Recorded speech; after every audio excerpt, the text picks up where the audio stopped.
All right, Kaylee, we'll see you here in just a bit. Toledo serial killer Anthony Cook has a parole hearing Thursday.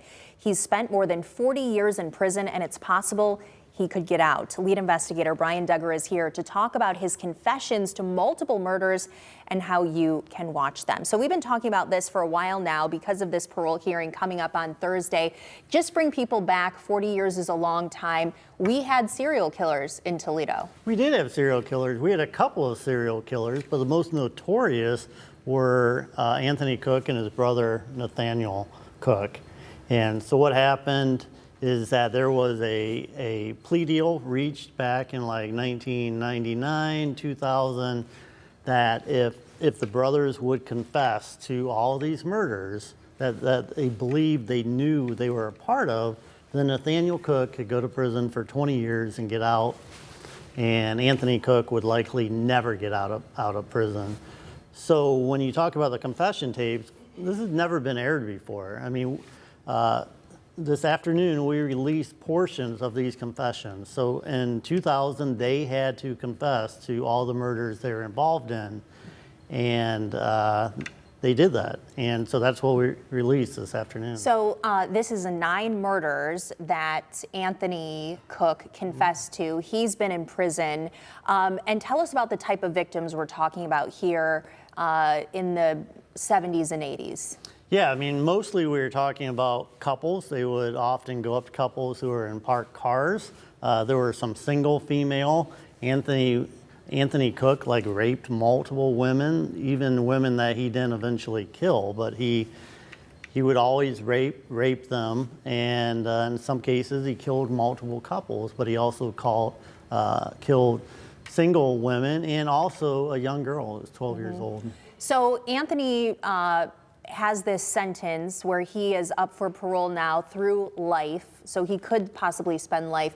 But Nathaniel's been out for years and has not, that we know of, recommitted any of these crimes. Yeah, it's interesting. Yeah, he got out in 2018, and at this point he hasn't even gotten a parking ticket or a speeding ticket. And in fact, he actually testified for the prosecutor's office in a carjacking where he stopped a carjacking and held the person until police got there, and he ended up testifying in court. Okay, so what we're going to do is take a look right now at portions of these confession tapes that allowed Nathaniel to get out after 20 years.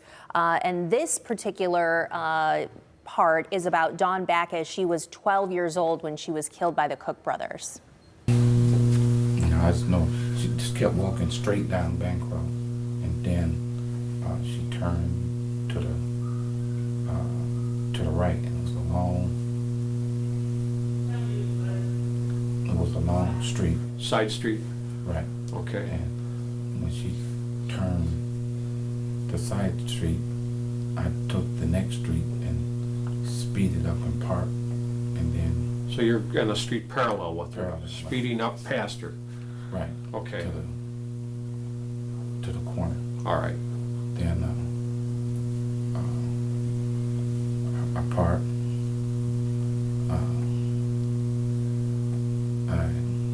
I get out. I might have jimmied the door. What would the purpose of jimmying the door be? So they would hit it and it wouldn't open. Okay. You do that from the inside? What do you use? No, you just move the panel and take the latch pin up out of the hinge. So when you pull it, it's not pulling anything. Okay. It's free flow. All right.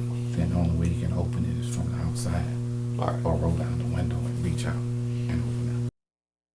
Now, with the blessings of several of the family members, you have released these portions. What went into the decision to put this out there? Yeah, I mean, obviously, because he's up for parole on Thursday, and what we wanted to show was kind of his mindset, how he went into, I mean, you heard there, he was planning this. I mean, he planned to cut Dawn Backus off. He knew which way she was walking, and he was going to cut her off. And then while he was parked there waiting for her, he was jimmying the door so she wouldn't be able to get out. And then eventually he grabs her, throws her in the front seat, and she can't get out that front door. So I thought it was important to show this guy's mindset that he was very calculating in planning. I mean, these weren't random angry killings. I mean, he thought them out and he stalked his victims. So that was the thought process. I thought it was important, maybe even for the parole board, to see some of this. And we have clips from each of the confessions involving those killings right now on WTOL 11 Plus. Again, you can look that up right now on the WTOL 11 Plus app. Thanks, Brian.